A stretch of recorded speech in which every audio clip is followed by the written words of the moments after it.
नमस्कार। मैं Arun Kumar Sharma, analyst one thought की तरफ से आज बात करते हैं कल जो वक्फ बिल पास हुआ उसके विषय में। और जो बिल पास हुआ है वो नीतीश और नायडू की जोड़ी से पास हुआ है। उन्होंने अपनी बात मनवाई है।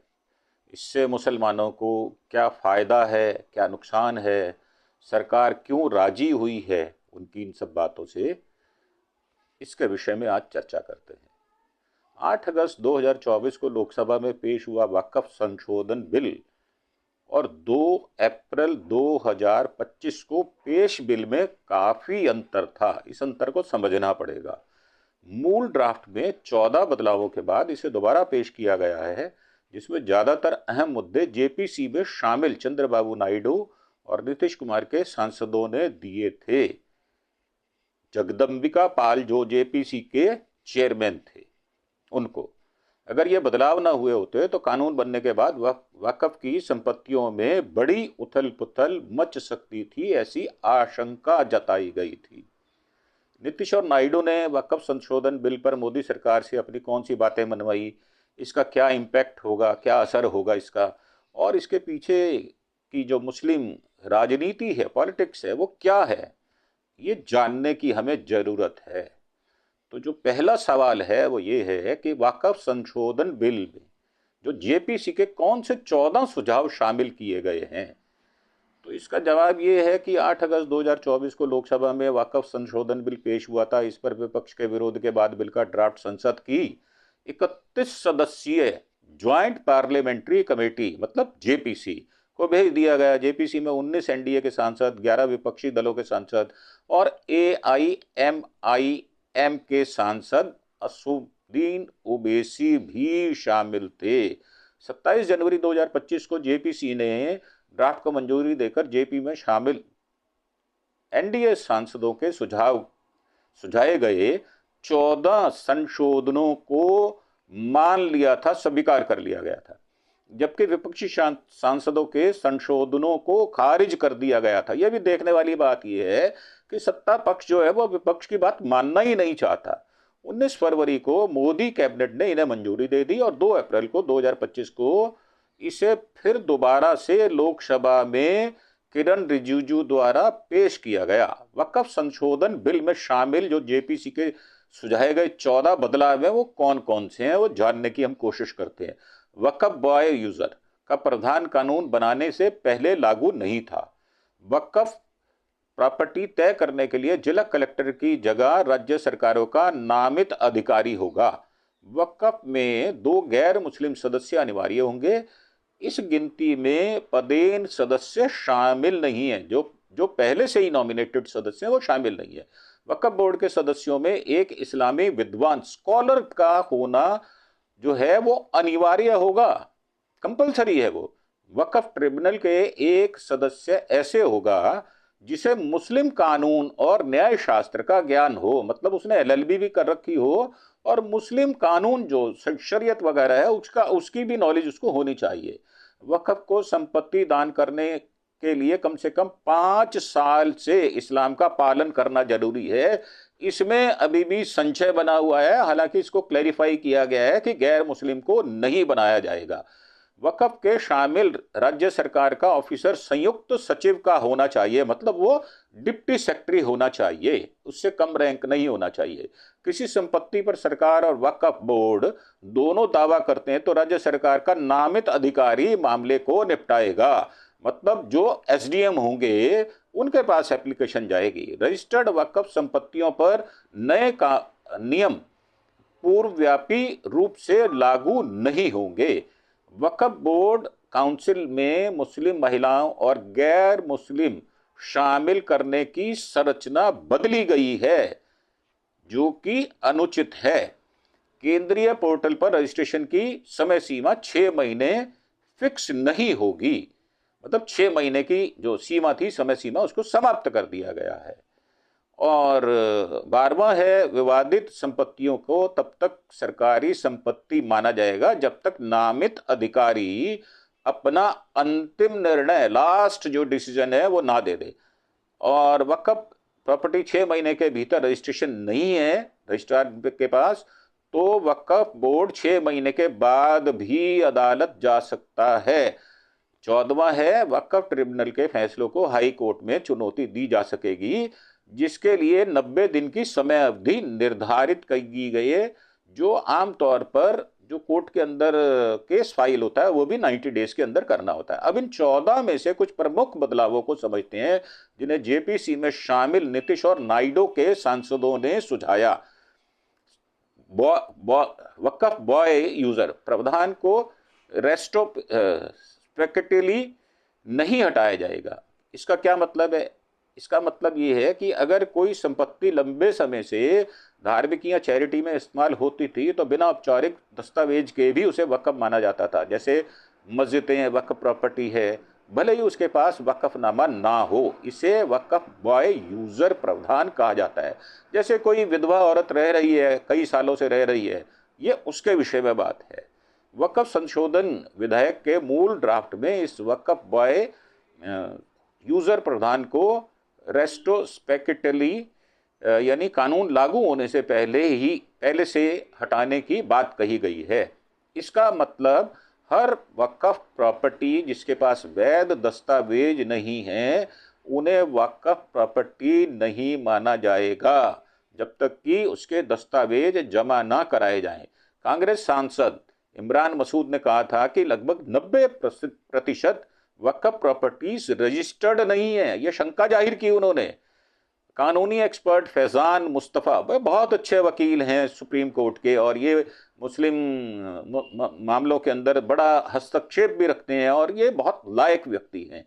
मुताबिक कई वक्फ 500-600 साल पुराने हैं, ऐसे में उनके पक्के दस्तावेज नहीं हैं, हो भी नहीं सकते। इतने पुराने कागजात अगर नहीं संभाल के रखे या समय बदलता गया और कागज गुम होते चले गए तो उसमें मुसलमानों को डरने की जरूरत नहीं है। उनके कब्रिस्तान, मस्जिद, जो उनके स्कूल हैं, जो मदरसे हैं, अब कानूनी विवादों में फंस जाएंगे। ये बात बिल्कुल साफ है। जेपीसी में शामिल चंद्रबाबू नायडू की टीडीपी के सांसद जीएम हरीश बाल योगी और लावी श्री कृष्ण देवरायलू ने इसमें बदलाव का सुझाव दिया, जिसे स्वीकार कर लिया गया। वक्फ बाय यूजर प्रावधान हटाने का नियम पुराने मामलों पर लागू नहीं होगा, मतलब इसको बचा लिया गया है। यानी जो प्रॉपर्टी नया वक्फ एक्ट लागू होने से पहले वक्फ बाय यूजर के तहत वक्फ प्रॉपर्टी है वो वक्फ की बनी रहेगी, बशर्ते उन पर कोई विवाद ना हो, मतलब कोई कंट्रोवर्सी नहीं होनी चाहिए, उनके खिलाफ कोई केस दर्ज नहीं होना चाहिए, उन्हें सरकारी प्रॉपर्टी ना माना जाए। इससे गैर रजिस्टर्ड वक्फ प्रॉपर्टी के कानून विवाद में पड़ने की आशंका कम हो जाएगी। और जब ये बिल पेश किया गया तो वक्फ बिल पेश किए जाते समय श्रीनगर की एक मस्जिद नमाज में पढ़ते हुए लोगों को फोटो भी दिखाई गई है। तीसरा जो है, वक्फ प्रॉपर्टी तय करने के लिए जिला कलेक्टर की जगह राज्य सरकारें अधिकारी नामित करेंगी, नॉमिनेट करेंगी। इस बदलाव का क्या मतलब है, क्या महत्व है इसका, ये समझते हैं। पहले एक सर्वे कमिश्नर यह तय करता था कि कोई विवादित प्रॉपर्टी वक्फ है या सरकार की। वक्फ संशोधन बिल के मूल ड्राफ्ट में सर्वे कमिश्नर की जगह जिले के कलेक्टर मतलब डीएम को जिम्मेदारी देने की बात कही गई है। विपक्षी दलों और एक बड़े मुस्लिम वर्ग ने इसका विरोध किया था, किंतु तर्क था कि इस प्रावधान से वक्फ पर सरकार का नियंत्रण बढ़ेगा। ये बात बिल्कुल ठीक है, जब आप डीएम के पास जाएंगे तो सरकारी नियंत्रण बढ़ जाएगा। जेपीसी में टीडीपी सांसदों ने सुझाव दिया है कि डिस्ट्रिक्ट कलेक्टर डीएम की जगह राज्य सरकार का एक सीनियर ऑफिसर नामित किया जाए, मतलब उससे भी सीनियर व्यक्ति को नामित किया जाए जो उसका फैसला करे। जेपीसी ने इस बदलाव को मान लिया। अब यह ऑफिसर वक्फ की उन प्रॉपर्टी के मामले में फाइनल अथॉरिटी होगा जिसको लेकर सरकार और वक्फ में विवाद है। उसकी फाइनल रिपोर्ट के बिना ऐसी प्रॉपर्टीज वक्फ की प्रॉपर्टी नहीं कही जा सकती। इससे वक्फ के मामलों में ट्रिब्यूनल के अधिकार कम हो गए और राज्य सरकार की भूमिका प्रभावी हो गई, जिसका कि अंदेशा पहले से दर्शाया जा रहा था। रजिस्ट्रेशन के लिए अब सेंट्रल पोर्टल पर रजिस्ट्रेशन के लिए अब 6 महीने की डेडलाइन जरूरी नहीं। इस बदलाव का क्या महत्व है जानते हैं। बिल के मूल ड्राफ्ट में यह प्रावधान किया गया था कि नया कानून लागू होने के 6 महीने के अंदर एक सेंट्रल पोर्टल पर सभी वक्फ प्रॉपर्टीज का रजिस्ट्रेशन कराना जरूरी होगा। 6 महीने बाद प्रॉपर्टी को लेकर कानून के तहत कोर्ट में कोई सुनवाई नहीं की जा सकती।